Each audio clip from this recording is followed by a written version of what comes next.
So first of all, the propaganda is getting tiresome. Trump has done a brilliant job. You can't find one thing to criticize him over. And, and Joe Biden had destroyed the economy. It was record low unemployment.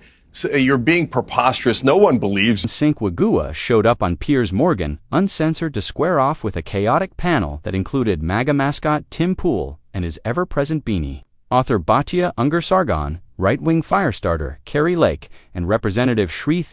We're going to walk through the clips, break down the highlights, and of course, I'll share my thoughts along the way. Let's get into it. When you look at the corporate press, the principal institutions, ABC, et cetera, he's down in the double digits. However, if you go back to the start of his second term, you can see that the polls completely disagree with each other in ridiculous ways. One day he's up 10, the next day a new polling agency says he's down 10. The only thing you really need to track is a singular poll's movement over time, and we are seeing a minor decline.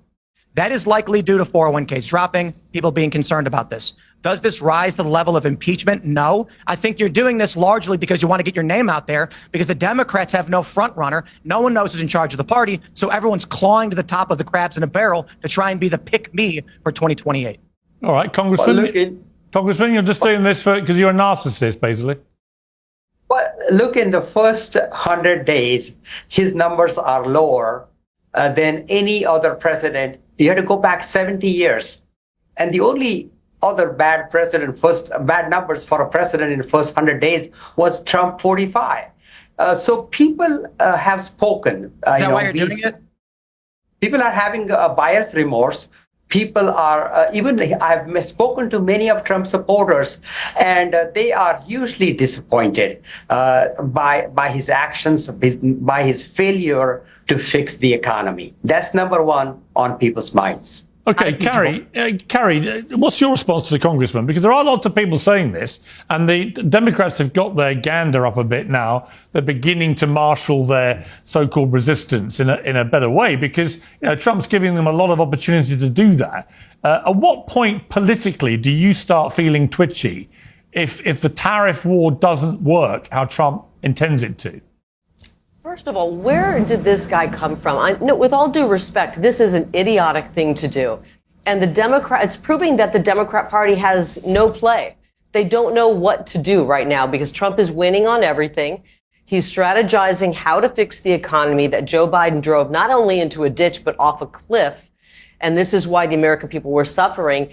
And it sounds to me like this is a political move to try to put him in good graces with the AOC crowd and the very, very far left radical crowd ahead of another election. This is ridiculous. The American people were sick of the previous attempts of impeaching President Trump before. They don't want to see this again. And I'm embarrassed for this gentleman. I'm embarrassed for that congressman that he's doing that he's fallen to that level to try to impeach President Trump in his first 100 days as he tries to save us from the serious missteps of Joe Biden and that administration that almost broke the backs of every American in this country.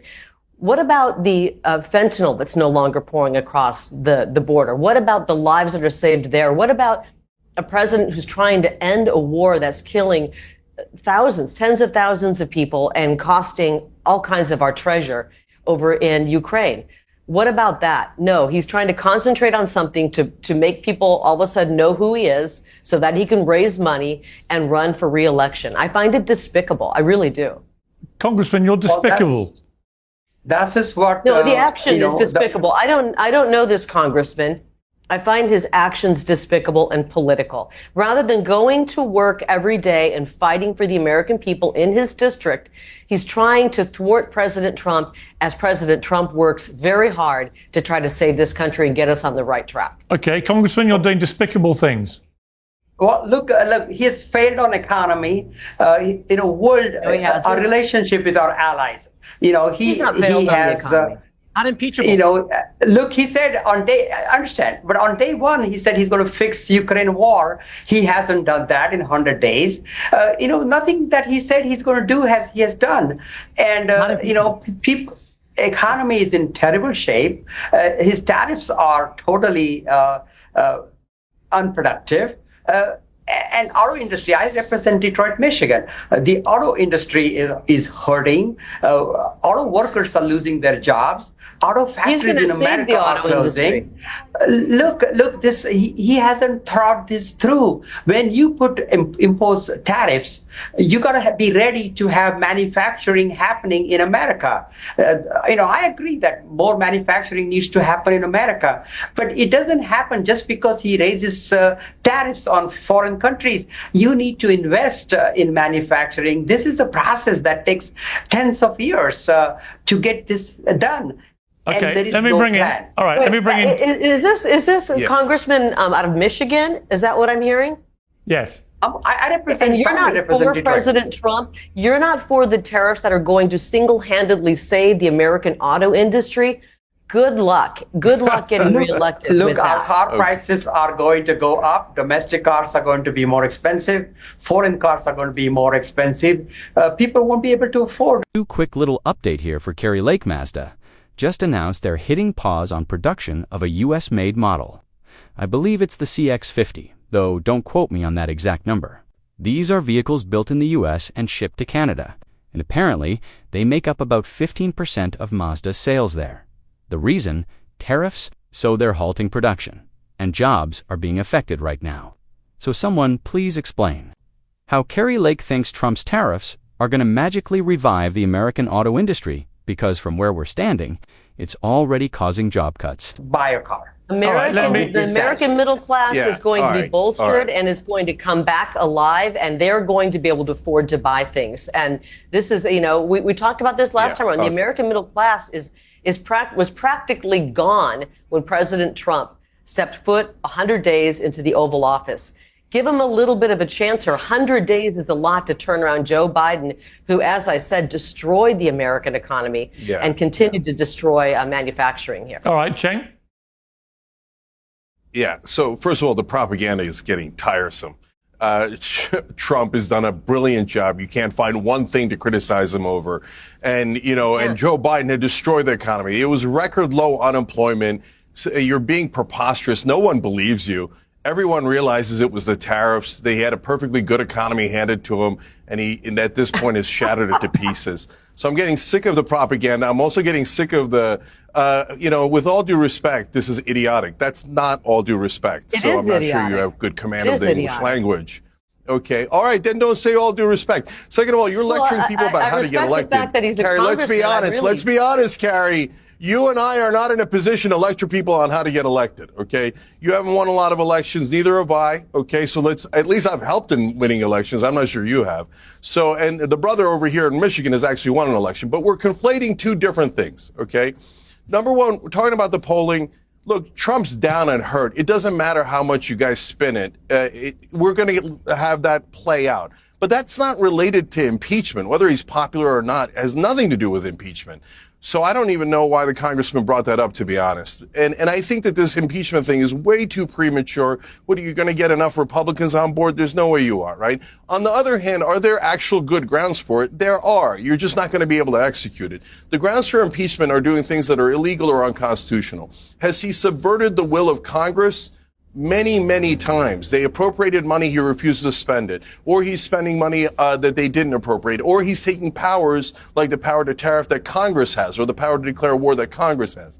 I know that last one every president abuses. But we have massive violations of the Constitution here. The Supreme Court says bring this guy back, Abrego Garcia. Not only that, there was a clear do not deport order, and he violates that order and then admits that it was a mistake, and he still won't bring him back. The problem there isn't immigration, it's due process, which is the cornerstone of Western civilization. But Cenk, and Batya and Tim and others, look, we can go back and blame others. Okay, but look, Michelle Obama piped up about this immigration stuff on X, and I replied to her, and my replies had gazillions of retweets, because all I said was, as far as I'm aware, her own husband deported over 3 million people in 8 years. And no one can persuade me that all of those were done with perfect due process, right? But I don't remember anything like the cacophony of outrage from the left when that was going down.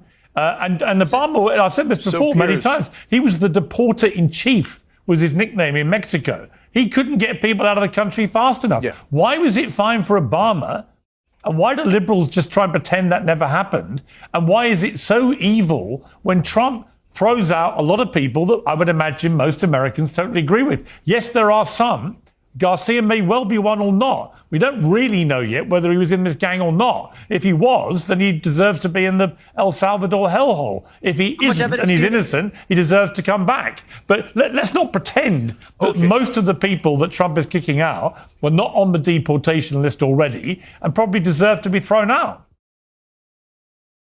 Yeah. So, Piers, the beautiful thing about me is that I'm consistent on all these things. So when Obama did that, I criticized him. And in fact, when Obama killed Anwar al-Awlaki without due process, I was all over him. That was outrageous. It was and arguably worse than anything Trump has done. And that's where mainstream media loses all their credibility and Democratic politicians lose their credibility when they're not even-handed. So that was totally unacceptable. But that doesn't make what Trump is doing acceptable. And Trump has he gone further than Obama in terms of turning people back at the border? When you turn people back at the border, as Trump is doing now and Obama did, that is not unconstitutional. But has he gone further? Yes. Did Obama ignore court orders? No. Did he say we should send American citizens to a foreign country like El Salvador? No. Did Obama say that he'd run for a third term, which is deeply unconstitutional? No. Did Obama kidnap people off the streets of America for criticizing Israel and arrest and deport them? No. All right. Well, hang on. Let me add some. By the way, hang on. Let me finish the thought. There's tons of right wingers who agree with me. Tucker Carlson agrees. Candace Owens agrees. Let me add Joe some things. Rogan agrees. All right. Hang on. Let me add some things to your list. Did Obama campaign in 08-09 on a ticket of closing Guantanamo Bay because it was an illegal torture chamber? And Voice 3, Piers Morgan always pulls this same move. He tosses out the well, what about Obama? Line like it's some kind of mic drop moment. I've seen him do it over and over again on his show. And look, no matter where you stand on Cenk, wiggle whether you think he's shifted to far right or not. The guy's not wrong here. I was watching the Young Turks back during the Obama years, and they were calling him out. Progressives. Actual left-wing folks, not just the Democratic Party insiders, were openly criticizing Obama's immigration policies, especially deportations. But, like Cenk pointed out to Piers, those actions are nothing compared to what went down under Trump. Obama wasn't throwing people into makeshift camps in El Salvador or ignoring federal court rulings. Trump's administration was playing by a totally different, much darker rulebook. And are you going to hear that kind of nuance from Kari Lake or Tim Pool when they show up on Piers Morgan's show? Yeah, probably not. And he was a lawyer. Yes. Is it still open? Yes. Did he deport more people pro rata than any president in history? Yes. Did he drop more bombs in a calendar year outside of World War II than America's ever dropped in a year ever? Yes. Did he run illegal drone programs that killed innocent people at weddings? Yes. In other words, there are lots of things on Obama's watch. Yeah, right. So my point is, you've got to look at these things in totality. If I was in America, which I'm not, but I'm a proud, visa holder, and I have a home in America, I look at the success on the southern border as absolutely stunning. And yet the amount of coverage that's getting is almost nothing. And it says to me that the media remains... But whose fault is that, Piers? Well, it's the mainstream... to me, it's the mainstream media. Let me bring in Batia here. Batia, it just seems to me that the mainstream media... No, hold on. You asked me a question. Let me answer it real quick, Piers. So, look, in terms of the criticism of mainstream media that's hypocritical, I just pointed it out. But it's not mainstream media that did this. Trump, if he had just focused on closing the border, right now might be at 55% approval rating or really high. I mentioned that right in the beginning. But instead, he bungled it because he's a serial bungler. And he keeps testing the limits of his power because he's authoritarian by nature. He didn't have to do those 4 or 5 unconstitutional things that I just listed. He did it on purpose. He's the one punching himself in the face. So don't blame media for that. That was all Trump. All right, except that, Batia, what I would say is... All right. That's the propaganda. Tim, I will come to you in a moment. Let Batia just respond to that first. Well, all of these marginal cases, when you actually look into them, turn out to be not so marginal. Kilmar Garcia did not have an order not to deport him. He had an order not to deport him to El Salvador. So they sent him to the wrong country. But this person is a wife beater and a gangbanger and a human trafficker. He should have been deported to another country. We were let down as Americans because he got a lot of due process and they just didn't follow through because the immigration courts are deeply flawed. You look at these people who were picked up for supposedly criticizing Israel. They both, the two that are, in the news a lot, belong to a group called Columbia University Apartheid Divest, which put out literature 100% supporting Hamas and the October 7th attack. That is a violation of a green card. We would never have given somebody a visa who said, I'm going to belong to a group that's going to put out literature in support of Hamas. The two children who allegedly are American citizens who were deported, they were not deported. Their mothers were deported, and because their mothers are not sociopaths, they chose to take their children with them rather than calling up and finding someone else to take their 2-year-old children. So all of these supposedly liminal cases are actually nothing of the sort. There has been no constitutional crisis. This congressman seems to think that having bad polling numbers is an impeachable offense, is somehow a high crime and misdemeanor. It is utterly laughable, and it's because the Democrats have no agenda. Donald Trump is running to the left of them on economics and to the left of them on fighting wars and being anti-war and trying to get us out of different things and trying to settle wars. And he is a social... We're there, supposedly, to the left of the Democrats now. And look, I've got plenty of my own issues with the Democratic Party, but come on.